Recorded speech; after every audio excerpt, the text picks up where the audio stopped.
Oh, no. We got that. Yeah, and it does look... Oh, look at those arms just pumping. Yeah, so welcome to Glad Game Pod. We back, baby. There's actually a way I wanted to start this, and I completely forgot. Fuck it. Whatever. Don't remember. That, you know, like I always say, if you don't remember, you don't remember it. Yeah, so I'm trying to get this so the mic is not, like, in the camera because they will be just block my face entirely like this. That's not fun, the video audience. But you can at least see the guns today. That's right. Wearing the cutoff. Is that because I was lazy? I realized I have the cutoff and the camo hat, and I'm like really pushing a look right now. That's not really intentional. Really leaning in. Yeah, it's not really intentional. It was more just like I was lazy, and this is what I had on. But I thought about it, and also this is my Penn State hat. So we got Penn State big game today. So I'm just trying to rep that ass. You know, support our troops. It's camo, all that. But I'm not trying to push some weird fucking fucking right-wing agenda. I realize visually that's probably what this looks like, but that is not. We got it. You don't have any concerning tattoos or... No, I'm pretty liberal. So... Anyways, let's move past that. But I figure let's just get it. The audio listeners are like, "What the fuck are you talking about?" But I wanted to get it out. I was like, I'm aware of what my cutoff sleeves look like. You just look like you're going to the gym. It's fine. That's right. Just got to get that pump on, just like I would if I was CJ in GTA San Andreas, baby, getting that pump on, which is the only game that actually at the gym you can be fat as fuck or like work out on the treadmill and gets trimmed. And I love that. That is the only one that I did not play. Oh, it's like I think it's probably the best. Well, I want to say that it's definitely the most detailed, and I think that's why I wasn't interested in it. I don't have time to go to keep myself in shape in a video game. I barely have time to go to the gym in real life. I don't have time to go to gym in a video game. That's the same thing with The Sims. As I was like, I understand why this is like entertaining. Yeah. But at the same time, like I'm a fully functional human being that can do those. I don't want to take a shit in a video game. I'll go do that myself. Exactly. Yeah. Yeah, and I get the better feeling that way. Yeah. And I can play other games while taking a shit. That's true. And it's also a time of reflection. Everybody think about that. That's what I say. I always say that. I'm like, shitting is a time of reflection. Think back on your day or think about what's going to come in your day. Always good stuff. Always good stuff. I'm glad we got to talk about that. But yeah, so I always was like, I really liked that part of it. They completely removed it when you went to GTA 4. There was no like workout. Yes. They were like, your Nico is trim. Nico Bellic is trim. You eat a bunch of fast food. Say trim, but yeah. He's not going to get fat as fuck. He's not going to get like bulky as shit. And they kept that with GTA 5 as well. GTA 6, maybe they'll bring it back. No fucking idea. But we know what they are bringing back is the trilogy, which I always found that GTA, it's called GTA the Trilogy. But it's not GTA 1, 2, and 3. It's GTA 3, Vice City, and San Andreas. Yes. Which is kind of what, when you think of the trilogy, I think that's what everybody thinks of because it's really the open world trilogy. I would have no interest in 1 or 2. Yeah. I'd have a little interest, but like as a mobile game. Yeah, and this is like, this is the one that you think when you think of GTA. Yeah. This is what changed the game. Yeah. Was Grand Theft Auto 3, Vice City, and San Andreas. They kept building upon. Well, they did. So it was rumored for a long time they were going to remaster this. And it was pretty much guaranteed. There was a lot of leaks, but Rockstar themselves never confirmed anything until this week. They gave us a teaser trailer, which really just kind of like the album art from the 3 games in like basically HD, 4K. And then just saying like, you know, the Legendary Trilogy is back. It will be coming out this year. So it says in 2021. Because it is the 20-year anniversary of GTA 3. So that's like their big announcement. It's coming to PS5, PS4, Xbox XS, Xbox One, Nintendo Switch, and the Rockstar Games launcher on PC. So pretty much anywhere you can game on it. We will begin removing existing versions of the classic titles from digital retailers this week. So you can only get the, I'm guessing, definitive edition of this, so you get the fully remastered. And they say the definitive edition, this edition will be coming to iOS and Android in the first half of 2022. So we'll be coming fucking everywhere. That's a cool 20th anniversary celebration. You have it. Like I said, this is not like super surprising. It's nice to see. The biggest issue, so a lot of people are excited. I'll get it. I'll play it. I mean, I think we talked about this a couple weeks ago when it was first started rumored. we'll play it. But 20th anniversary of GTA 3, I feel like it's like the 10th anniversary of GTA 5. It's like we've had two in that. Because it is. Yeah, and it's like, hey, can we fucking, 2013, but it's like, can we fucking just get 6? Like, or at least give some announcement. Because GTA 3, the 20th anniversary, it feels like a good time to announce 6 because not just the definitive edition. It has been 20 years. It changed the game for all open world games, period. Changed the trajectory of every game that's been made since has been GTA clone-like, right? Everybody's used that as the building block, the foundation, to then be like, this is how you build a proper open world game, and let's expand upon that. So this really is like the mother of all open world games, right? Doesn't mean it was the first one. It was the first way it was done right and expanded upon properly. And it is what everybody clones off of. So it almost is like a nice time to announce the 6, which, 3 iterations later, which is really like 6 games later, 5 games later, because of Vice City, San Andreas, 4, 5. But they also had Liberty City Stories, Vice City Stories, stuff like that. Yeah. It would be nice for a GTA 6. Were those full games or were they like DLC? You could play them. They were full games on like PSP. But then they released them as games on the PlayStation later on. Okay. So size-wise, they're kind of comparable to DLC, but they had really interesting character stories as well. So I mean, they were good in their own right. So with all that, it's that's great, and GTA Online's doing like special events and stuff like that. That's all great, but just fucking give us. You don't even like. This is the teaser for this is like I said. It's like 30 seconds. It's just the album art for 3, Vice City, and San Andreas. Just with like I'm guessing 4K assets. There or something. Was like nothing on that trailer. Right. It was just like like literally the cover of the video game cover. What you got for each one in like a high res asset, and you're like, oh, this is how they're announcing.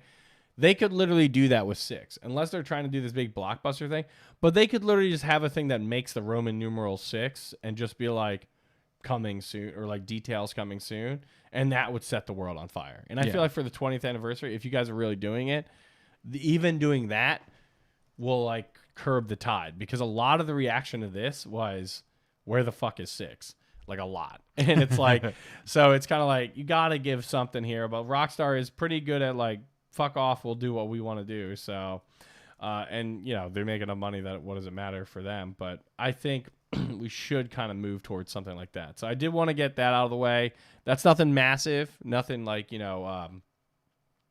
huge, but still cool nonetheless.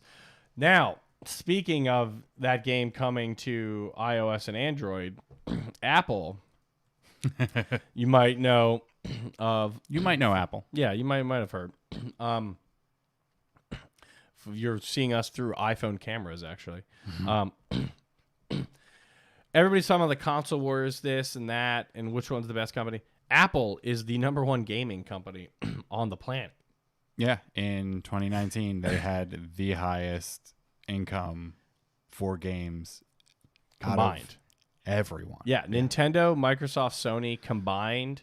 Apple beat them had more profit in 2019 than Nintendo, Sony, and Microsoft combined. Just from their gaming. That's yeah, not like Apple as a company, just like Apple Arcade gaming area, which is fucking nuts. Which is bananas. Yeah, which is why you see Grand Theft Auto is like, it will be on iOS and Android because those are massive markets comparable. They don't have a goddamn choice. Yeah, comparable or if not bigger than the console. It's also because they do have the 30% cut Apple takes from all digital purchases, so they're getting a shitload from the Super Mario Run, Animal Crossing, Pokemon Go.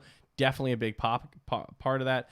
It's even more interesting because of the Fortnite lawsuit, which they're pulling Fortnite from the Apple Store now because due to the lawsuit, they're like, all right, we'll just not let you put it on here. Yeah, there's a real easy way to solve this problem. So it's interesting because obviously that's a big part of their 30% from that Fortnite is a big part of their profits as well. So it'd be interesting to see if they're getting how much they're losing in that, because 2019 is going to include the Fortnite money, whereas they're obviously we won't have that now. So it's like it'd be interesting to see if they still being combined, because I would bet Fortnite's a big percentage of that profit. because it's such a large game. It's definitely significant. I don't know if it's gonna like take a big chunk out of it though. I mean, it's the biggest game on the planet and has been for like 4 years. Yeah, it would be interesting. And they take 30% cut of every purchase. So anytime you buy DLC or suits or whatever, they're taking that cut. So I mean, it's pretty large, especially kids. Like, you hear about them going through all that shit, like taking their mom's credit card and crap like that. Yes. So definitely interesting. We'll see what those ramifications happen, but that was just a cool stat that came out this week. That's like, holy shit! Like everybody's like, Xbox, Sony. No one ever talks about Nintendo because everybody just agrees it's like their backup console. It's like your sidearm. Everybody's got the M14, and now it's like got the hand. I'm going really into this. Like, you're leaning in hard. Like, you're leaning in hard. It kind of, it just kind of like fits the point of the conversation. But it's digital camo hats are strapped a little too tight. It is. That's what it is. But everybody's secondary is always the Nintendo. And it's all what everybody bitches about, but it's like, I mean, if you do go by the numbers, Apple's just whipping that ass. Now, granted, PC doesn't really have this aggregate, because there's so many different types of PCs. You'd have to go by like the Steam market, or like the Epic Game Store to like combine for their profit, because you can't just do PC generically. Yep. I mean, you could, but then that would obviously win every time because there's so many different stores on there. Because PC isn't a single company like Apple, Microsoft, Sony, things like that. So it is crazy that this is the case, and it's like everybody's debating about console wars. Like, you got to be debating about device wars is really what it is, because it's really iPhones is whipping that ass like by a lot. The fact that it's like not even like, oh, they made more than all these people. They made more than all of you combined. That's not just like, oh, they beat them by $1 billion. It's add all of their profit up and they still won. Is fucking nuts. Bananas. Yeah. Bananas. I don't know if that's actually the correct thing. Is that? Bananas. Yeah. Did I do it right? Yeah. Okay. I did it right. Bananas. That's how you say it. And you know, also was bananas. That fucking first trailer for Resident Evil. That is... I will say this. I saw some screenshots of this like a month ago. Yeah.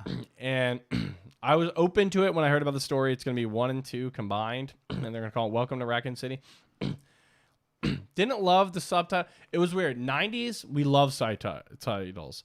2000s, they're like, subtitles are stupid. Just put 2 or 3. Just like numerically do it. You don't need a subtitle. Oh, I see what you're saying. I thought you meant subtitles on the bottom of the trailer, and I was like, No. Just had subtitle them from the title. But then now it's kind of like we're going back to subtitle. You have Venom, Let There Be Carnage, and stuff like that. And now this is Resident Evil, Welcome to Raccoon City, and I was like, I don't know how I feel about it, but like whatever. It's it's a naming convention. It's not how they filmed the movie, so like we'll see.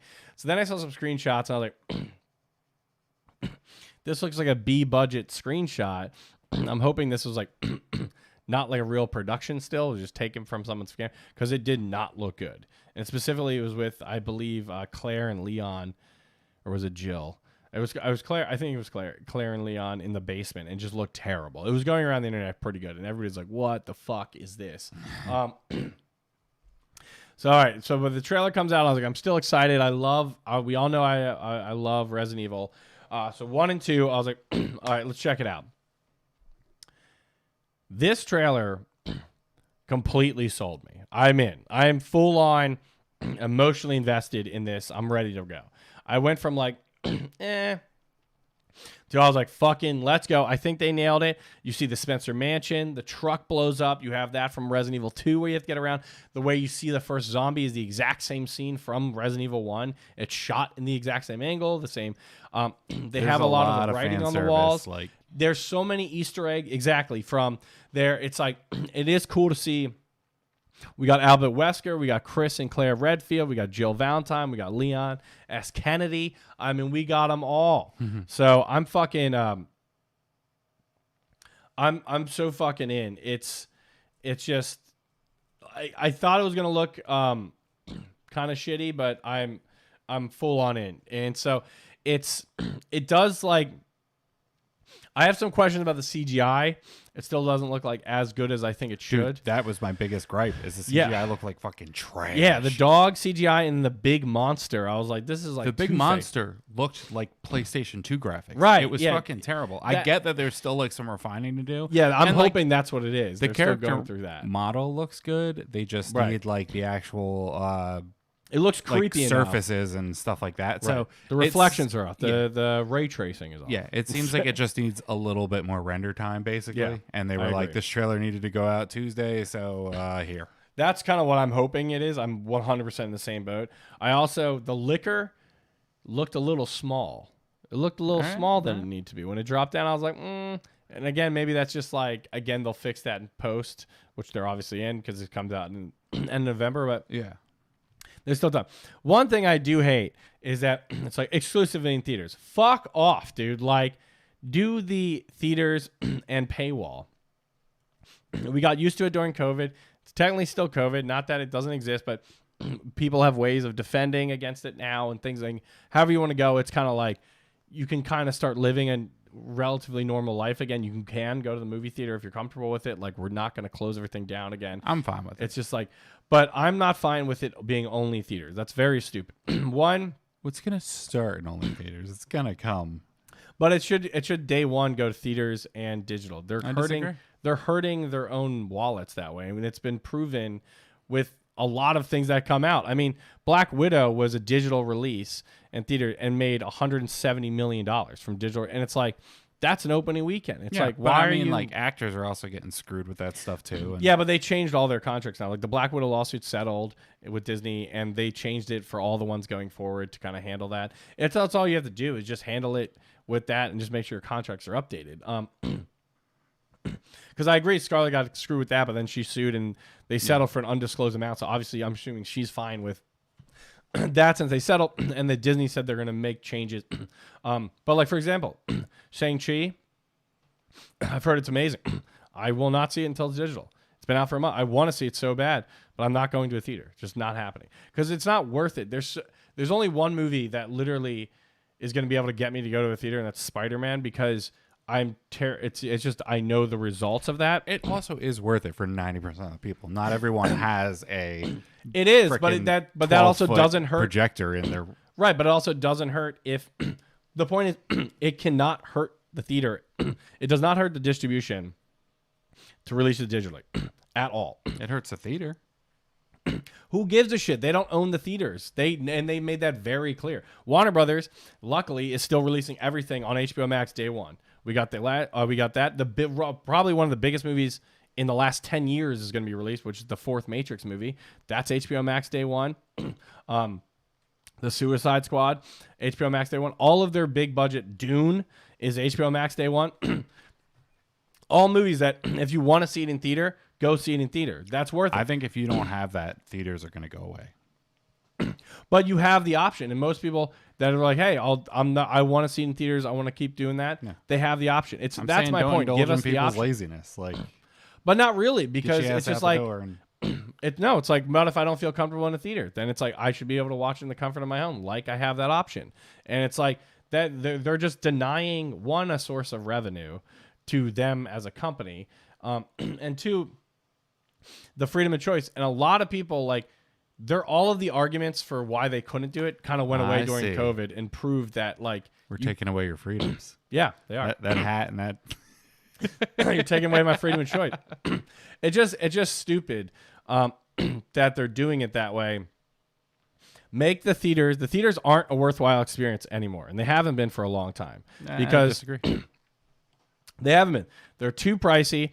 You don't get that much experience. Now, the ones that have been retrofitted. You were putting it against your system. No, I'm not going to. I'm not. I thought this way before I even bought a projector, and it's true. And a lot of people think the same way because it's just not a worthwhile experience anymore until they start making updates. AMC has done that with a lot of theirs, where they gutted their theaters, and now you can get like drinks, and it's more of like an experience to go back to the theater. The experience of going to the theater is gone, and in like only certain theaters still have that. Like you go to a standard Regal where you just get the shitty seats and sit in there. It's not worth the $20 price of admission at all. Well, yeah, I don't think they should be charging $20, but yeah, I still think the theater experience is something that's intangible and is going to go away if it's just a choice for people to watch it on their couch every time. It is if it's an actual experience. But the problem is they got lazy, and it's just like going to your friend's house with a bigger screen. Not really experience. It's like, so what's the difference with me watching on my big screen? There is none at all. Even with a big TV. There is 65-inch TV, 60-inch TV, which are very, like, there's not a big change from that than going to the theater. Unless it's an actual experience, right? It's not breaking the bank for you and a family of four to spend $100 together, which is pretty much what it was, because you're paying $15 a ticket. I'm well aware. My dad made me very clear. But like, see, it's not a worthwhile experience. Now, doing the retrofit, like AMC did, the ticket prices went back down. They're $8 a ticket, kind of affordable. They have deals for family prices, but they sell alcohol. They have popcorn. They make it more of an experience again. That's like, that is worthwhile, because now it's like you can go there and you spend the money, but you feel like your money is well spent. They've updated their sound systems, their video, because they let that shit go because they're like, it's a big screen, it's be fine. That's why, like, for a while I was only going to the IMAX, because I'm like, yeah, I can't. That is like, that's to me is still the experience. I'm still getting the visual and audio experience that I really want to be taken away. But then AMC did those retrofits, and I really like those because it feels like a night out, right? You're going, having a good time. Other words, this is kind of going to like a big theater, and like, so if they do the retrofits, right, and I'm not talking like everything needs to be that fucking bullshit like 4DX or whatever. Oh yeah, where like the seats like rumble with the movie and stuff. I mean, I'm sure that's fine, but like I don't even care about that. I'm saying like update your audio and video, because some of them haven't been updated for 20 or 30 fucking years. And so it's like, it looks like shit. They still have issues and sound issues. Like, the seats are terrible. Update your seats. Let me be comfortable. We're paying this much money. It should be the experience. The popcorn shouldn't cost me fucking $20. And AMC, to their credit, they're the only ones I've seen actually do this. They completely retrofitted it. And the reason they were able to do that is the monthly passes and the selling of alcohol. That's really now like a big profit turner for them, but that does make it more of an experience. That's why we have another theater here that I like to go to, Movie Tavern. Yeah. Right? That feels like an old school movie experience. Like when you like go back in the day, it's like, it's got the old arches, cool lighting, but it's cheap, and you just feel like, it feels like a movie experience, right? It got to the point where it was like very. I still think it's weird when like people come over and. Like, well, you can hit the light and just not hit the light too. They come over if you hit a button. Just don't hit the button. They also come over and greet you like in the. Right, but that's before the movie starts. Check up on you and then drop a bill off. I'm saying that to me is not like an old school music experience. No, they do that regardless. No, they don't. They absolutely do not. I've never had that happen once, and I've been there like 20 times. Not once. They do it in the beginning before. Every time I've been, it doesn't. They do it in the beginning, but then after that, they're like, just hit the button. If you don't order anything, they don't come over to you. Well, yeah. So like, well, you can't say they come. You were like, they come over during the movie. They never have come over during the movie unless you hit the button. They come over as soon as you get there. So right, if but you it's get like there a waiter 20 minutes before, then sure. Yeah, but if you get there when the movie's starting, they will come there. Yeah, but that's your fault for getting there when the movie's starting. Like, that's like, you should not be doing that anyways. But that's also like, that's on you. Like, that's a personal problem, not the theater's train problem. Either way, that does not feel like an old school movie experience to me. But they used to do that. That's the thing. Old school movie experience, they used to come to your seats and do that in like the 50s and shit when theaters got made. That is an old school movie theater experience. I'm talking about when I was going to the movies as a kid, right? Not but fucking like, but my that's grandmother going. But that's my point. That's like run down movie theater. We grew up in the shittiest age of movie theaters. Period. They did not. We were getting like 90s were like the fucking heyday. No, maybe from financial profit, but not like the actual theater. They were reusing old projectors and audio. They took forever to update shit, and when they did update it, they would update their ticket prices, even though they've been able to afford it for 10 years. So that's why it's kind of been shitty. It was the heyday because everybody could go to them, and everybody went to them because you literally couldn't watch it at home. There was no on-demand, there was no Netflix, there's no streaming. So that's why it was the heyday. It was a heyday for the theater, not for the actual viewer. So it felt more like an experience because like, what are you doing Friday night? Oh, I'm going to see Austin Powers because that was like a big one back then. But you saw everything degrade over time. Like it was like I was watching like the projector bulb die before my eyes watching these fucking movies. And it's like, dude, what the fuck? Like if I'm paying this much, give me the experience. And that's why I'm like, COVID proved that when they were like, we can't do digital releases, we can't do it, it's blah, blah. They proved that's just bullshit. And luckily, they changed the rules completely that now theaters only get the 3-week exclusivity, and after 3 weeks, it comes out on digital. They're allowed. That's when they're allowed to. It used to be 3 months. Now it's 3 weeks, and that is like in stone. So basically, it's like, are they profitable after 3 weeks or not? And they'll decide to let it go digital. For example, Shang-Chi has been out for a month. They didn't let it go. They probably will let it go in like a week or two because it's been so profitable. But now that Venom is there, it's going to start taking profits from Shang-Chi. So now they're like, well, let's get the digital market profits.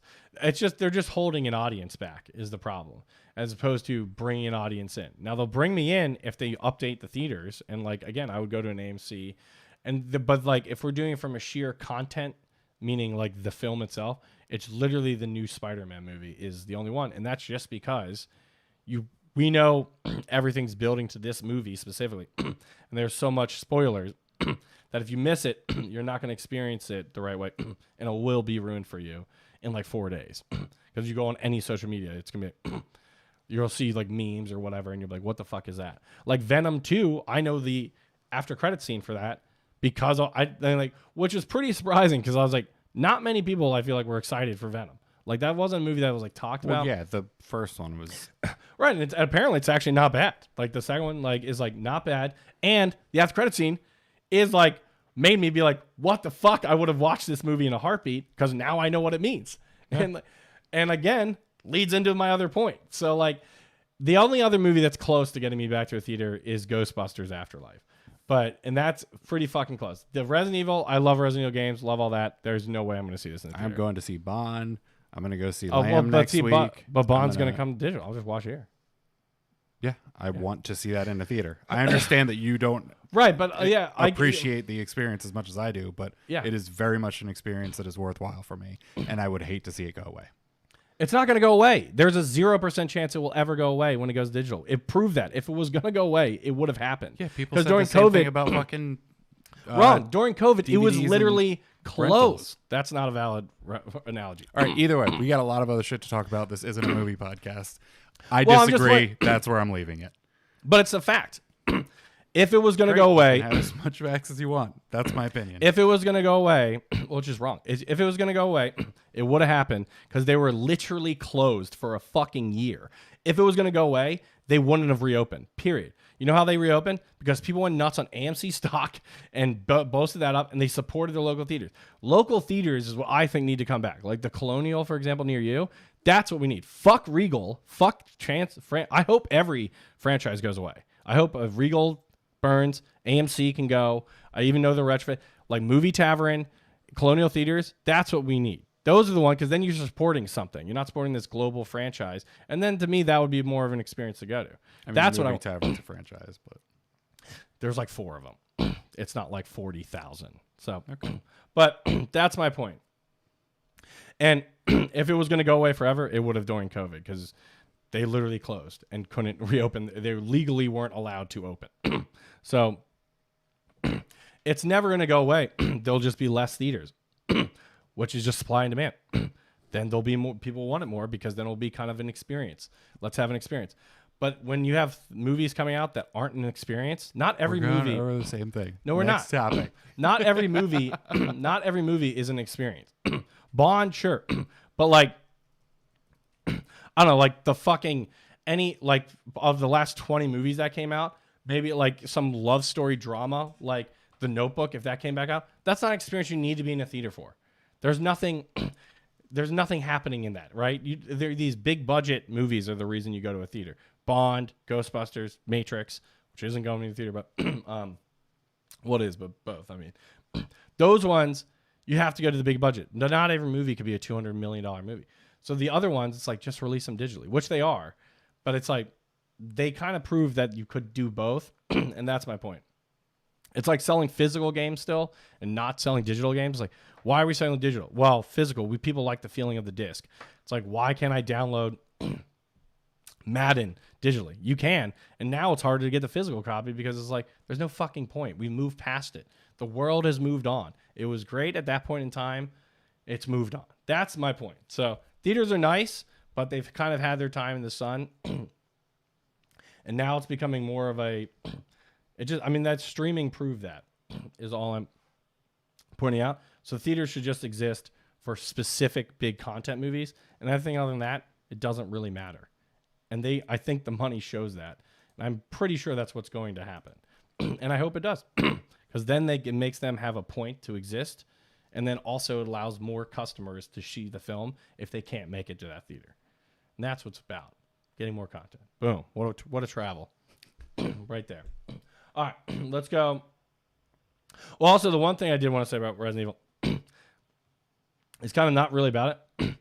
The new way they do trailers, I think everybody just does a trailer this way, is you pick a song from like the 90s, 80s, 90s, or 2000s. You have some indie band redo the song. Do a weird cover of it. In like a solemn way, but then it becomes like really intense. Although when it's like could just be like a really happy song. Yeah, like everyone's trying to do like the Trent Reznor. Right, like, exactly. It's like the Nine Inch Nails. Well, actually, they were the original ones I've heard, but Johnny Cash was actually a cover of Hurt. I'm saying Trent Reznor did a bunch of like, who's that director? When he was the sound guy for that movie, you mean? Yeah, but it was a couple of movies. He did The Social Network, The Girl with the Dragon Tattoo. He does. What's the director's name? David Fincher. There we go. He does He does a lot of Fincher movies. Yes. And it works really well. He's Fincher's Don Davis or Williamson. Yeah, and he has like these really cool like dark kind of things. Right. And then like that's exactly it. Everyone else comes out and tries to like capture that, and it like kind of works. It's the same way like the Bwonk got popular after Inception, and it's like no, that's exactly, and that's what I noticed with this because this it's escaping me the name of this song. Do you remember? It's What's Going On, right? Yeah. So is that the name of the song? Is that the name of the song? Is What's Going On? Yeah. And I say, hey, what's going? But that's like a happier, joyful song. I don't know if the words are technically supposed to be, but the beat at least generally was. I'm not good with lyrics, like their meaning behind them. I'm like going through in my head, like 25 years. Still right. There's songs that I thought were happy that if you listen to the lyrics aren't. And like that's my point. Yeah. That's why I'm not saying Semi-Charmed Kind of Life is like about that would be one that I would strung out. Yeah. Oh, that's one I would say is like a happy song. Like we used to play that all the time because like it's really the tune. And you listen to the lyrics and like, bro, not okay. Yeah. That was a great. Thank you for that. That was a great one. But that's something I've noticed recently, and games do it too. It's like you pick this song, you get a solemn, intense cover, and then you make it like come, and then it kind of like, I think it's like a way of you being like, oh, I know that song, I love that song, and now I'm emotionally getting invested in this movie, and it's like tricking you to like it a little more. And I think because I think that's part of it. The reason why I like this trailer, and I've kind of turned around, is like you kind of like the song, you're like, oh, that's cool, and then it's like you kind of get into that. There's another movie, the Batman, the new Matt Reeves, the Batman movie. Does the same thing. Yeah. It's I don't remember the song. You probably do, I guess. But like I forget that one. It's another famous that actually might be a Trent Reznor song. Like it feels like it is. Let's just say it is. Yeah. But is that something this is what I was trying to get to with the film. Respect your opinion about theaters. I think you're wrong. The money shows that. But either way. Sounds like you don't respect it. No, I respect that you can have that opinion. Doesn't mean I have to agree with it. But, and like I said, I don't hate theaters. They're good for big budget movies. Move the fuck on. I'm trying to make it clear for this point. But we get it. You talk for 20 minutes about it. Theaters can exist just for certain things. But as long as they're an experience, I love them. But if they're run down... And move the fuck on! As long as they're putting money in the theater. God damn it! That's all I'm trying to say. So anyways, to that point... As long as you're putting the money back in the theater, for example, when people do shit like this, and it's like put the money back in the games for when they don't do that for like Halo Infinite has to get delayed, and it feels like they're not putting the money into the game, and they're kind of just cashing in. Now, the Halo Infinite beta did come out and is really good, but that was one thing that until that delay, when it got literally made fun of enough that the company was like, we have to delay this game, it seems like they were kind of just going off the name. They're cashing in on that, which is kind of what I thought theaters did. So yeah, I had a point. But I've noticed games do this as well. Since gaming and film now are kind of coming like very intertwined, like we've seen with John Resch about Foley, Becca about act. I mean, it's like the same technology, or to be honest, maybe better technology on gaming now. Like that's kind of like taken away. Yeah, it seems like they're even doing the editing the same. I mean, Mandalorian's a perfect example where they're taking video game technology and applying it to that exactly. So, but even the editing I'm noticing is becoming more film-like for games, including trailer. Is that something? This whole point was to ask you this question as a film editing guy that you've noticed and you think is going in the right direction. The game should be, whereas movies are taking that, like special effects and CGI and effects like that from games, but also some of the negative stuff like cashing in on just the name value, and then it's a shitty script, right? Which could be like the game making a third game because we know it's going to sell, and it's not really. I think that's worthwhile. Any like mobile game is what. But do you think that's worthwhile for them to do that for trailers too? Like, because I'm noticing this music thing on game trailers as well. Is that a trend you've noticed, or am I just the only one? Or is it I've just seen 3 trailers that do this? Because it seems like every fucking trailer is doing this. Yeah, it's just game or movie. Trailer trends have been a thing for fucking ever. Where like they were just my favorite one is 13th Warrior. Have you seen that? I've seen the trailer. I haven't seen the movie with Antonio Banderas. It is a great movie. The trailer makes it look like some like romantic whatever movie just because there were like a rom-com. Not even rom-com, just like a romantic drama. Yes. Oh god. And it's like this fucking badass like action movie. Guy from the Middle East going up to like Norse country and fighting these like fucking mountain people, and it's like the coolest fucking movie. But the trailer's just like, in a world where like this man has an unrequited love and the Sultan does not like what, and it's just. It's freaking bananas, but all I'm saying is that like that trailer was just doing what other things were doing at the time that were popular, and they completely undersold their movie. And I think the same thing happens with games. Is you have some that are spot on to what the game is.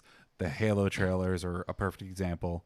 The Halo 3 one is like one that sticks with. Is that the one with the diorama where they're like zoomed? Yeah, it's like a World War II. Well, it's not World War II, but the whole marketing campaign, and that is what I love about video games is that like the marketing campaign can be so much more than just the trailer or whatever. Where you can have gameplay, you can have early access behind the scenes, like we had with Dead Space and stuff like that, without giving away the whole damn game. Right, it's not the ending of the game or whatever. Yeah, and there's only so much you can do with a movie before you're like, because it's 2 hours of content. Gave away this script. Yeah, so. Freaking playable trailers and stuff like that are so to just distill it down to like an actual like YouTube trailer is to undersell the whole thing. But yes, there are trends that are just people hopping on the same BS shit that's happening in movies or happening with other games that are like, oh, we're trying to sell like Plants vs. Zombies like it's a Halo equivalent, and it's just not. Oh, like with the trailers. Yeah, so I mean, so do you think movies are taking more from games, or games are taking more from movies now? Because I think before games were taking more from movies, obviously, because they were trying to get to this big industry. But now, since it's so big, it almost seems like movies are now looking at games as like the leader and like kind of taking from that. I mean, I think games are still taking from movies just because of like how, at least with like trailers and stuff, all like the cinematics, like there's some game trailers that have zero gameplay in them. I would consider that taking from movies more than movies taken from games. Okay. But I would say like the actual way that movies are filmed are taken so much more from games, where like you're following the character in a whole new way. You have more like chaos. You have more of these weird situations like Battle of the Bastards, Game of Thrones, yep. That you're like following him through all this like fucking chaos with shit whizzing past you and stuff suffocating like that. Ending, Jesus. I don't think people would like be able to visually follow it without video games. And B, I don't think that there would even be an impetus to follow a character like that with as many things whizzing by camera and so many things happening without some kind of video game inspiration. Like that first person behind over the shoulder kind of thing is just obviously infecting everything else. That kind of leads me to my next question. So, Brad Bird, do you know who that is? Not off the top of my head. He directed The Incredibles, Incredibles 2, a bunch of Pixar movies. Yep. Then he directed Mission Impossible Ghost Protocol, which is incredible. It's got like 94% around. Now, Incredibles are also incredible as well. Yes. But they're animated Pixar movies. But because he directed the animated movies so well, they got him to be the director. His first live action directing. Oh, and Iron Giant and Ratatouille. Right. Oh, sorry, but his first live action directing was Mission Impossible Ghost Protocol, not an animated film. Yeah. And he did no other live action directing. But because he was so good and won, like, what is the best animated film, I guess? Oscars for like twice, I think. Or at least he got nominated for a few. He definitely won for The Incredibles, but and I think maybe Ratatouille. But hell yeah. Then he got that. So he kind of transitioned from I'm an animated director and he came back to do Incredibles too, but made the transition and successfully. So we've seen that happen. Do you think gaming directors, right? Because like if you think it's kind of a mix between animation and right, there is the animation part, and then it's obviously the control, which are really just rendered animation. Do you think gaming directors are getting enough of the experience and information as the game to transition if they wanted to? Obviously, technically it's a smaller industry, but still it might be better pay. I don't know. To go into a film director role, right? Because we've seen it with animated, which I think is the closest I could say to this. Do you think we could see like Cory Barlog, for example? He was creative director of the new God of War, not Ragnarok, God of War 2018 or whatever it is. Yeah. Which is incredible. Clearly knows how to direct the game. Yeah. Do you think someone like him could transfer into, because the reason I have a reason why I'm asking this. Yeah. But I'll ask your opinion before I say that. Unless you already know, then we can just spoil that part. No, I mean, I feel like you're just leading me up to offer my opinion and then correct me with a fact. All right, here. Do you want me to, I'll just say it, then you can tell me your opinion on it. So I won't. Neil deGrummond. Yes. Druckmann. Neil Druckmann. I think it's Druckmann. Was the creative director and director of Last of Us 1 and 2. He has now been confirmed to be directing the entire HBO show. He was the showrunner. Now he's confirmed. Well, I'm pretty sure it's officially confirmed. He's directing at least one episode, but I think he's directing every episode of the actual HBO show. It's definitely at least one or two. Also, like, shows in general are almost never directed all by one person. That is true, but some of them are, like, for example, Mike Flanagan always does all of his. He's like Midnight Mass, Hunting and Hill House stuff. Okay. All those. That is generally true. Like Game of Thrones is always like a different director. Yeah. But sometimes people take like Mindhunter is all David Fincher. That's all Fincher? Yeah. Okay. But yeah, you're right. It's because there's so much going on. Even House of Cards, Fincher stepped out on it like pretty damn quick. Right. Well, or sometimes it's like they'll do the first season, and then after that they're like, I'll do one episode this season.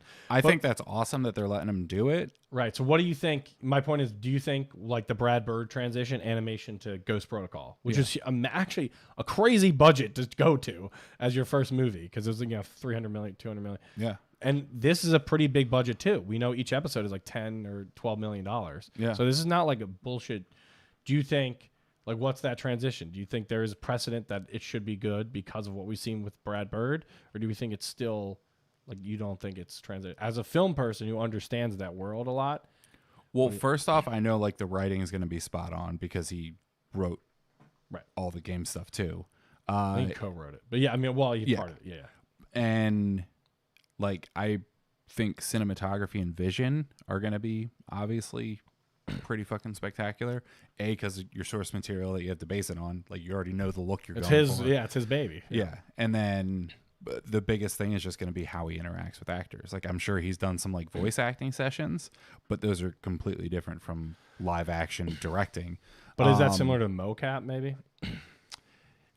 Even then, there's definitely similarities, but I think you're like working from such a technical aspect, and you can rework so much stuff. I mean, like Becca was saying that her voice performance wasn't happening at the same time as her mocap performance. Right. So they're just like it's kind of split. Things being puzzle pieced together, and there's the potential. He's obviously like a super creative and like dude knows what the fuck he's doing for the most part. Right.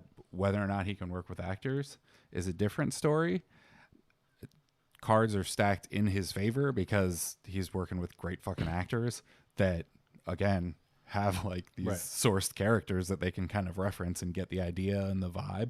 So yeah, I think it's a great transition. Whether or not I think everyone should just start making the leap because they have directed a game and are going on to direct a movie. Yeah. The director title does not translate well between, like, I mean, it's like, yeah, the director of a like corporate company. Just because it's called a director doesn't mean, and I think, yeah. But that is, I would say that's different because they're like a director and a corporate, but like, so you don't think there's enough similarity that to be successful other than like. It depends on the game. If it's a narrative-driven game that has like a lot of cutscenes that work like movies, like Last of Us, I think you're primed for success. Okay. If it's Call of Duty and you're like, I'm going to direct a Call of Duty movie, that's a good I don't think there's any fucking parallel between what you're Michael Bay doing and and yeah, that'll be the other thing too, where it's like, what kind of director are you looking for? There's so many freaking. So do you think he has a lot? Because Brad Bird kind of took it on his shoulders when he did that. The reason I do it because I think it's an interesting parallel. Absolutely, like, I think Brad Bird is the closest thing I can have. But and they talked about it, that he put like the mantle of like animation directors understand characters, actors, screenplay, and cinematography enough they can direct the live action one. Now, just because he was successful, he's also just a very good director, period. Yeah. Doesn't mean everybody, it's not cookie cutter, but it does kind of set a precedent that like it is possible. And like, if you fundamentally understand, the fundamentals are the same. So it sounds like you're saying something similar, but do you think Neil Druckmann has the additional part of this that it's like, just like Bird did with animation to live action, Druckmann's kind of being looked at as the reference point of gaming to live action now, that they're like Cory Barlog, God of War director. I've never seen anything where he's like, I want to direct a live. I'm just saying that because that's like one of the directors I know. That it's like they're setting a precedent like Bird did, being like, you can go from gaming to there and be successful. Yeah. Now we don't know if he is going to be successful or not. But I have a feeling that he has what it takes to make that stuff happen. I think it's an interesting use case. I think this is absolutely cool because it's like it's more to like gaming becoming a cultural impact. Be like, oh, whatever, it's just a video game. Stop playing video game, watch movies or TV shows. It's like, yeah, but he made this really intense TV show or merely Oh yeah. So it's kind of like showing it's like there is training to have there, and it kind of goes back to Becca's comment, like the mocap and acting was similar to that as it is on like Mandalorian. Yeah. Like, so if you're getting experience in gaming, my point is, I think this is helping build the profile of gaming in our culture where it used to be like nerdy. I think we're pretty past that now. Yeah. Well, and I think now it's coming more acceptable that gameplay directors are now like, could just be like a director. Because you think when you see director, you think of Spielberg. You think of like, or like I do. Yeah. Oh, Spielberg, Nolan, Scorsese. Like these are your guys. But I would bet that Druckmann, Cory Barlog there. There's actually the number one director I would put up there that's with Scorsese is Hideo Kojima, right? Metal Gear Solid. I think a lot of people would love to see his transition. Yeah. I almost feel like he wants to do it as well, but he likes to control and have so many more options. Yeah. Whereas films, like you said earlier, the content is 2 hours, right? Yeah. There's not enough. Like the marketing campaign is so much cooler for games. You can do so much more in the games because it's like I can live there 50 hours or whatever. Absolutely. Yeah. I think that's going to be the biggest thing is I think the TV show is the right way to go with it. I mean, you've seen it happen with movies so many times, especially Resident Evil movies, where they're just trying to fit like all this lore and all these characters. Or they just make new shit up when they have established lore that makes sense. I'm sure that they looked at the lore that's there and they're like, there's no way we can fit this whole story into one movie. Right. We're going to have to cut out giant chunks of it. Right. To the point where people will buy it incomprehensible. Yeah. So let's just make it vaguely in that world and create a new story. Granted, you still need to have like screenwriting that fucking holds up, or it's right. I mean, writing is a major part of it. So, do you think this will start the thing like in Neil is successful that it's like a new Tomb Raider movie's announced that people were like, you got to get the director of the game to do the movie because that's kind of what it feels like this. Because like to be honest, when they announced the Last of Us show, I was like of the 3 people that liked it, like that Neil should direct it. Because I was like, that game is so, like you said, narrative. It is so like, it feels like a fucking movie. So does the second one. Yeah. That it's like, how is he not the director? Like, same thing. I would say Uncharted would be the same thing. I know you like never played those, but it's basically Naughty Dog is big narrative-driven games. But the new Tomb Raider games, right? They're the same thing. Yeah. And it's like, obviously not the same director. But it's like, do you think that's setting a precedent where it's like, well, they should direct the live action one then? So it's like a play director than directing his. I would definitely love to see that, but at the same time, with like the shift in everything that's happening, I think you're going to see more like Neil Blomkamp stuff where District 9. He is going from movies to video games, where it's like you have so much more room to explore all these things. And I just looked it up. He's the Chief Visionary Officer. That CVO. That is the type of position that I think translates to director and back and forth a little better. Wait, who's Neil Blomkamp? Just Chief Visionary Officer as like a title. Because I think director in a video game company is closer to like a producer in a movie. Gotcha. Okay. But basically you want to make sure it's like the world builder. It has to be Ion in Mythic Quest, right? It has to be Ion, not the other guy who was like worried about the money and shit. Yes, yep. But they do have producers in games. So no, they do, yeah. But no, I think Druckmann's going to be like a really good example of what's going to happen. I think you're going to see 1,000 other people try and do it, and there's going to be varying levels of success behind that, and hopefully it's weighed on the more successful side of that. But you would say, so your bet is he's successful? Yes. That's mine too. Yeah, I think overall. Do you think we're putting too much stress? Like, I just thought of this because we were talking about the trailer. Then we had the heated discussion of theaters, which again respects Sage's opinion. But then it made me think of it. I know we had other stuff we're going to talk about, but it derailed my mind to that. Yeah. And I thought because of your unique experience of loving the theater and loving film and being the film guy, I was like, this is a pretty good conversation to have between us. Because like me as the game guy, you as the film guy, it's kind of like, but it's like I'm someone and we're on the same page as this. While we can be on different pages on other things, so I see that we're saying the page is like, I think Neil's definitely going to be successful. Yeah. And I think a lot of the techniques he learns in games now, because of how close it is to film, like I would say like, a DOS director, like Duke Nukem 3D, and like probably wouldn't be a good director because it's just like, it wasn't the same. Yeah. And I think they're just going to start getting closer too. Like, I think you're going to see more things like Walking Dead where you have games and series kind of intertwined with each other a little. Well, they did try to do movie tie-in games a lot back in the day, and they fucking sucked. Need I remind you, E.T.? No, but if you're doing it from inception, I think that completely changes. Do you mean like it affects the show? Like the game content I think that extends into awesome. The show? Like to have something that ended up being similar to a like reality show that you combine mocap, you combine. Well, like they're doing that. Fox has that singer show, right? Yeah. Yep. I don't know what it's called, but something like that, but more alter ego. Yes, more game led.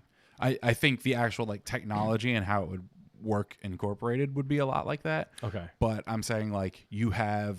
I thought you meant content in the game changes like what's going to happen. Yeah. So let's say you have two different like factions that are fighting. Okay. And like you actually let like a big MMO version of that play out. Okay. And then the writing and everything follows what the outcome of that game scenario is. So for example, if you had an MMO based off a famous franchise, let's say The Matrix. Let's say that MMO is called The Matrix Online. Let's say before The Matrix Online went offline, part of the story, there was a cutscene that everybody got to play where this guy pops out of a grate and kills Morpheus, voiced and played by Lawrence Fishburne. Then let's say 10 years later, a new movie comes out called The Matrix Resurrection. In the trailer, everybody's asking, where's Lawrence Fishburne? Lawrence Fishburne confirms he's not in the movie. And that's because the continuity, they confirm The Matrix Online is continuity in the universe, meaning Morpheus is dead. And the other guy who's playing is playing a young version of Morpheus. Ooh, okay. So it's like, exactly. And I was kind of like, I didn't know if you'd get there, and I was like, I think we might actually get there. That's fucking dope. Yeah. So that one I wasn't trying to surprise you with. That one you just kind of said, and I was like, that did happen.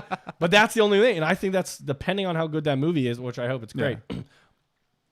But Matrix it definitely fits into because that is like a game movie. That's like a unique experience. But that's kind of like what you're saying, if I'm not wrong, where it's like that game is literally affecting the writing or the outcome of this because we don't have Lawrence Fishburne because he's dead in the Matrix Online. Yep. So you kind of want to see the outcomes of these games potentially. Yeah. Like, well, this and especially if you could, the better technology gets, the more fast all this technology gets. By the way, his Destiny looked like shit. It was just terrible. Like if you get the team that has like the efficiency of SNL or like the writers room, the writers room CGI of SNL or that's fast as shit. That's like 72 hours or South Park or something like that where it's like topical kind of stuff, and then you have games with different like seasons or events that like people are competing to get in, kind of like you did the NFL thing, competing to get into that like online match. NHL, sorry. Yeah. I'm terrible. I'm terrible at Madden. I get my ass kicked. But basically, like if you had something like that where it's like, oh shit, like all these guys. I mean, like like Fall Guys and stuff has seasons, and like Call of Duty has seasons. Yeah, but it'll be folded in with like good writing behind the scenes, and then like the action scenes are actually like video game scenes. Is this are we talking about the game or the TV show? I'm talking about the being combined. Like I think you're talking about the content. So this is just content now. Yeah. So the show is the game, and the game is the show, and the action's always a game action. Yeah. But the non-action is live action. Yep. Or mocap, or like some kind of Mandalorian. So that's almost like 90s, though, isn't it? Though, because that's like Command and Conquer. Like, remember they used to have the live action cutscenes? Yeah. We're like, we're going.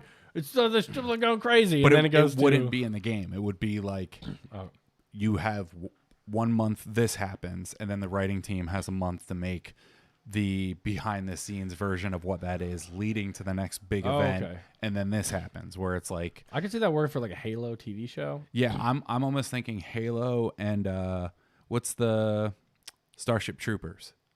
Yeah, like combined, where it's like you have some big attack on some other planet, and that's rendered in like the Halo Infinite engine. Yeah.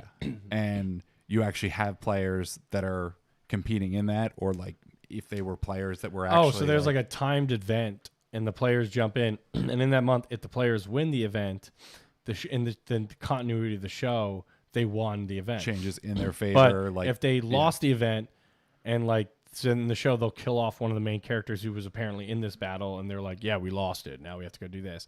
So it's like the writers, instead of having season plan arcs, they're like, we could be fucked in 30 days. Yes. Oh, that is cool. That would be crazy. It would be fucking wacky. I would love that, though. I would go to a theater for that. Full circle, baby. Yeah, I think you could get fucking that would world be really audiences fucking cool. Overnight. Like, you think the Squid Games is cool. But then, you know what? You could even open up like betting lines on that, though. Absolutely. I mean, you could get like a lot.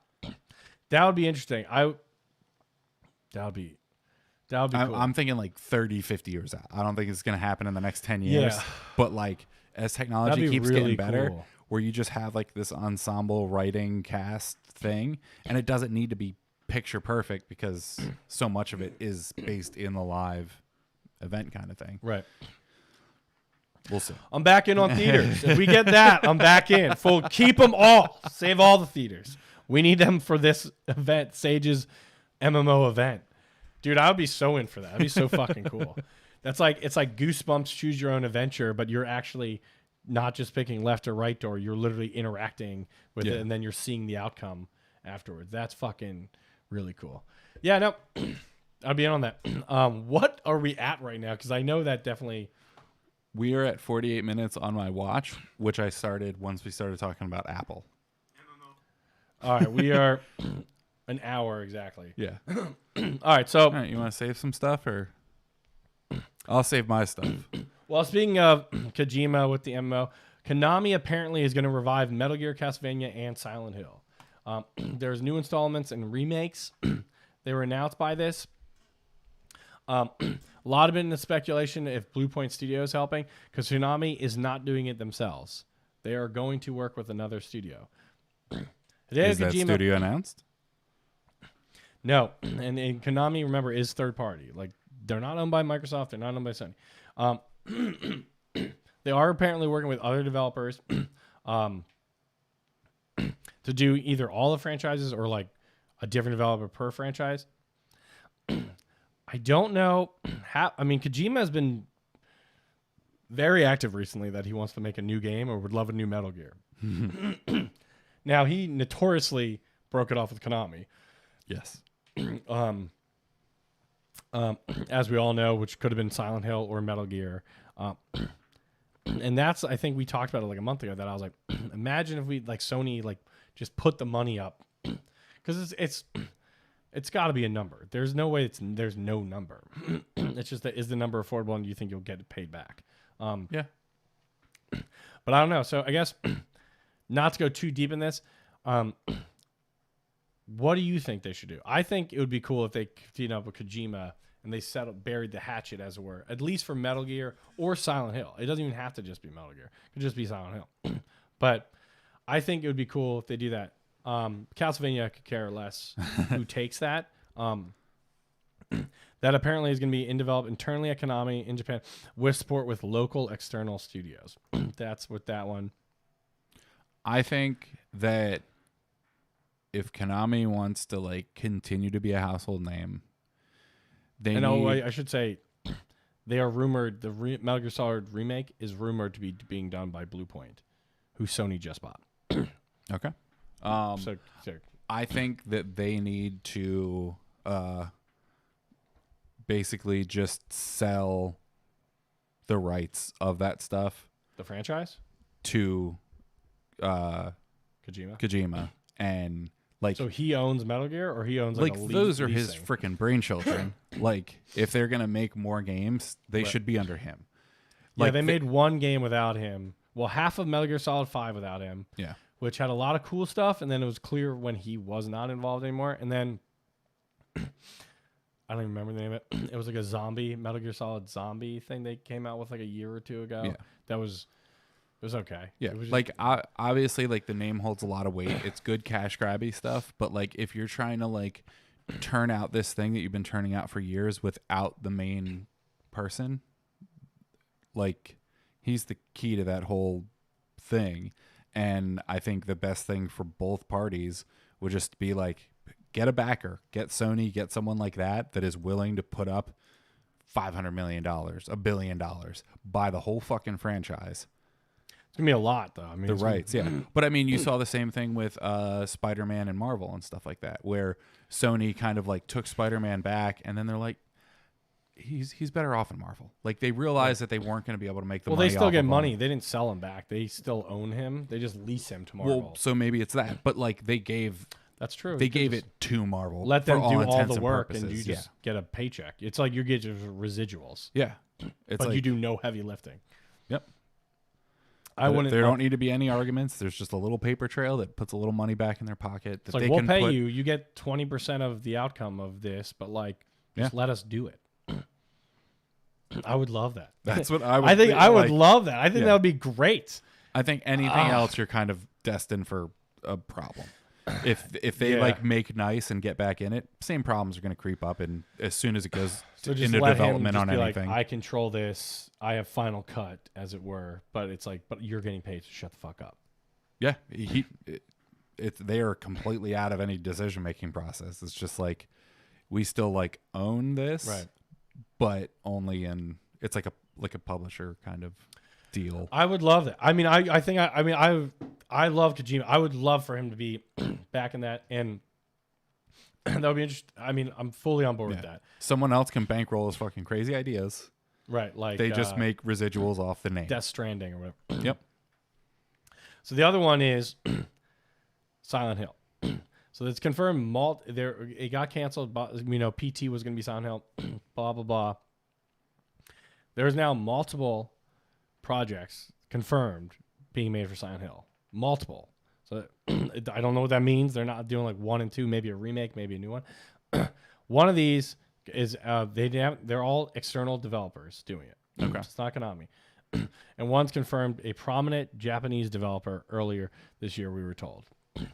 Does not say the name. Now, we kind of talked about this a while ago. They thought it was going to be the Until Dawn studio, Supermassive. But they always push back, and there was never confirmed. But the question is, like, prominent Japanese developer.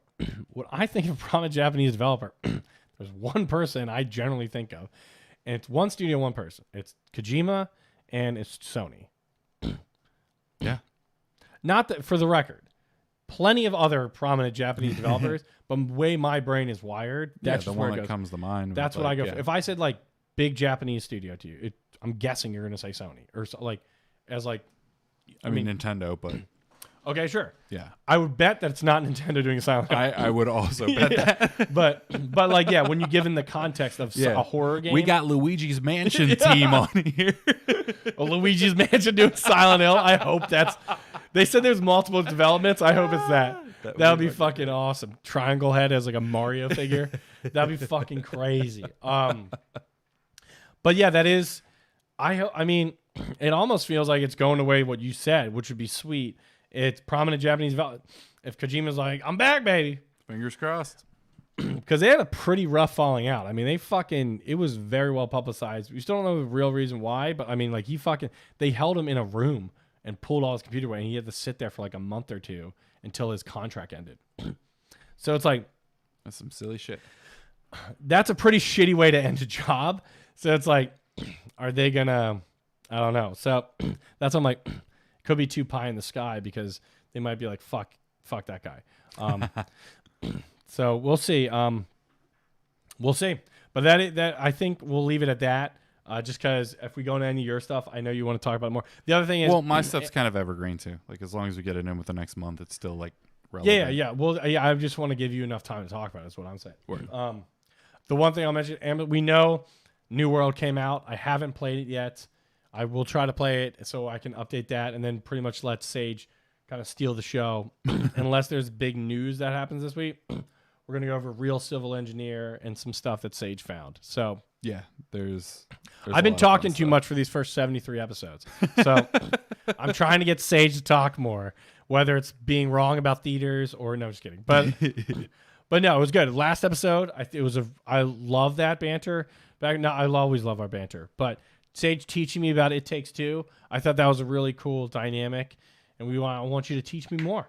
There's games that I don't like because we have different loves. Learning with Sage. Yeah, exactly. It's been learning with Jay the whole time, or ranting with me, really, or just me yelling. I have been doing more mobile games against my best efforts. Been shitting a lot, so that's real. We know what you've already said earlier. That's where you get a lot of your gaming, Doug. So we let the cats out of the bag or poops out of the hole, but. Anyways, not related to Amazon Games New World. We do want to play that. Also, I'm on the last level of Cyberpunk, which I've been sitting at, but I was like, I don't want to play. And I'm on the last final level of Deathloop, which I'm choosing. I just don't want it to end because it's so much fucking fun and there's so much fun lore. But it's still right now, my number one GOTY contender. I'm going to end it with that. All right, so... you got some trivia today? Yes, I do. Let's deep dive in Sage trivia. It was definitely based off a little of what I was going to talk about. So, you want to save for next week? Oh no, like it's random still, but random still. We are going to talk about simulator games on Steam. Okay. You did this before. We did generic simulator games, and I also thought it was wildly fun. So it was wildly fun, and I was like, they had some weird ass shit. That's like, it's so crazy. Yeah, they got a lot of funky things. You are going to hate my trivia. Yeah, probably. I mean, not that you generally. To be fair, not that you generally love it. Oh, it's like the quarterly Matt Piscatella. The what? No, it's not. Or year to date. Matt Piscatella, the NPD baby. No, it's not. Okay, so I am going to say a type of simulator, and you tell me if it is a actively available game on Steam. So we'll make it. So you're going to tell me a simulator name, and I'll say you can buy it or not? Yep. Okay. So yeah, it's not like before where it was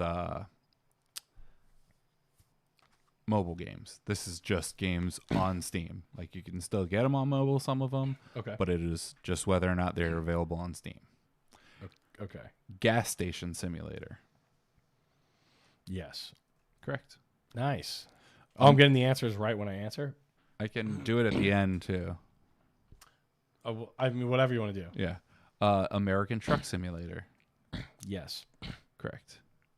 I've seen that one. Euro Truck Simulator. I mean, it feels rude to have the American Truck Simulator available and not the Euro Truck. Although, Europe, they hate truck. I'm going to say false. Wrong. It is. Damn, I should have kept with it. I should have kept with that. I was thinking about how they hate big cars in Europe. They are definitely a little more gas conscious than we are, but they still need to transport things. Yeah. Oh, I guess we're talking about like trucks. You're talking about like long haul trucker stuff. Yeah. Okay. Yeah, not like pickup I was thinking trucks. like Ram. Bus simulator. Yes. Yep. Okay. These are all going to be yeses now. Roadside diner simulator. No. It is. What the fuck? Are these just all going to be yes? And also, what I wonder if they got the rights to the actual like diner names. That's kind of cool. Barbecue simulator. I haven't had lunch, so now I'm like in diner simulator, barbecue simulator. Now I need to eat simulator. Real life, not even simulator. No. It is. I'm just gonna say yes because this is bullshit. I'm trying to outwit you. I'm being outwitted by the outwit. It's funny because I was looking, like I would just type in like this type of simulator. You just typed in barbecue? And it was like, yep, barbecue simulator. That's it's amazing. Like Cookout Craze or something like that. Cookout Craze barbecue simulator. Vegan simulator. Fuck no. Correct. Yeah. Because who wants to simulate being bored and annoying? Drug dealer simulator. Yes. Correct. Play that. And we're not just talking about Grand Theft Auto. Bang, bang. Ranch simulator. Well, here's my question to you. The place, not the food. Okay, that was the answer to my question. I love how you immediately I was like, now here's my question. Where's the blue cheese simulator? Yes. Correct. All right. Blue cheese simulator. No. That would have been amazing. Movie theater simulator. I'm going to say yes out of respect for Sage. You are correct. Yay, we're keeping them alive. Thief simulator. What a weird thing. We're keeping movie theaters alive in the game. You mean like the game Thief? There is a game called Thief. So, yes. A game called Thief Simulator. Oh, that's the actual title? Yes. Yes? Yep. Okay. Bum simulator. Now, here's my question. Is it like a homeless person or your ass? The homeless. Okay. Because, think about it. The bum. I understand. All right. It was funny. Funny joke. Let's say no. Yes. It is a simulator. It is straight up just called Bum Simulator. To me, that seems really fucked up. I would agree. Okay. Just want to confirm that. That was the one on there that jumped out the most. It is just straight up called Bum Simulator. Because, why would you want to? And it has a homeless guy on the front of it. Wow. Yep. And it's actually it's like a whole 3D world. It's fucking insane. I'm not going to say that the graphics are good. They're like GTA 3 level graphics. Okay. But but they're there. It's a game. Yeah. Very much so. Alchemy Simulator. Yes. It's called Potion Craft. Alchemist Simulator. All right, fair enough. I love it. Power Washer Simulator. Dude, power washing is so much fun. I hope so. So yes, yes. It is. Yeah. It's a ton of fun. We actually watched my one buddy play it, and it is the most satisfying thing. I mean, power washing in real life is fun too. Yes. Yeah, yep. Okay. Yeah. But the game is done well, apparently. Yeah, you get that. Is it VR? You get that same kind of feeling. You might be able to do it VR. We just played it regular. It's someone is listening to this. My dad would be like, just fucking go outside and power wash. You don't need the VR. Yeah. There's a ton of shit you need to power wash. But I don't want to get wet. Yeah. Could hurt my feetsies. Ship graveyard simulator.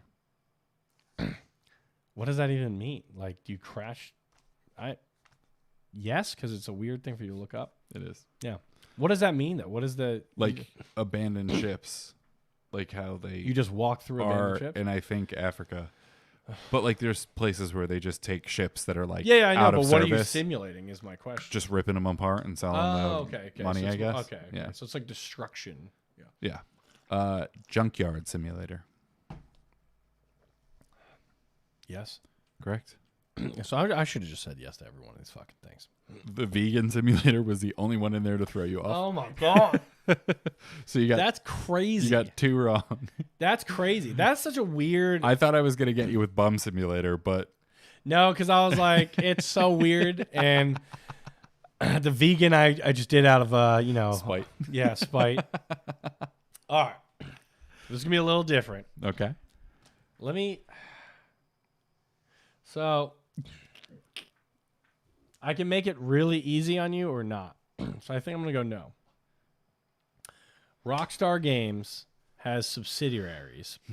They all start with Rockstar, then the location they exist. Rockstar Santa Monica. So there's 10. I will give you 1. Rockstar International, because the second word is not the location. Now, doesn't mean these other ones aren't international. That one is just titled international. Every other one is the city or the country name. Okay. So you have 9 left. Rockstar London. That is. I'll do what you did. What were you doing? Were you telling me correct or not correct? Yes. Kind of like changed it. I just said what yes or no, whether or not. Okay, so correct. Rockstar Miami. Incorrect. Rockstar New York. Incorrect. Or New York City. Okay. Not New York. I gave you a hint earlier of where you should be guessing. Curious. Rockstar. You have 1 of 3, by the way. Well, technically 2. Santa Monica was the one? Do you guess Santa Monica? Yeah. Also not 1. There's just Santa Monica Studios, isn't there? Yep. So you are Rockstar LA. Rockstar nope. San Francisco. Nope. Rockstar USA. Nope. 7. Rockstar Japan. Nope. Rockstar Tokyo. Nope. Got 1 more guess. I was going to tell you the name and tell me the location, but then I realized that's basically giving you the answer, exception of like 2 of them. Rockstar North America. Is there anything you want to remove from that one? Rockstar America. Nope. Rockstar North. I even tried to. That one I tried to save you. So you got 1. You technically got 2 because I'm giving you the international one because I thought that was unfair. When I was saying international, because the other one, I was trying to tell you to guess more international. There is only 2 in the U.S. So we'll start with there, but I'll go through all. So you got Rockstar London and Rockstar International. So you're 2 of 10. Rockstar Dundee, which is Australia, Scotland, and like you've formerly Rooflin Games, but anyway, I won't keep doing that. I was gonna say the names like Rockstar Dundee, and you tell me the country. But then exception half of them give it away. Exception of that one, it's guaranteed because the next one is Rockstar India. Yep, and you would guess India. I could have been like, you got to tell me the city, which would have been Bangalore, I guess. Maybe I should have done that. Anyway, so Rockstar India, Rockstar International, Rockstar Leeds. Is that not? What country is it in? Great Britain. Yeah, England, Great Britain. Okay. I'll take it.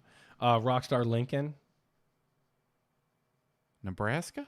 That's where I would have thought too, but also England. Okay. I didn't know. But yeah, I would think I would have been in the exact same boat as you. Rockstar London, ding, ding, ding. You got it right. They're pink.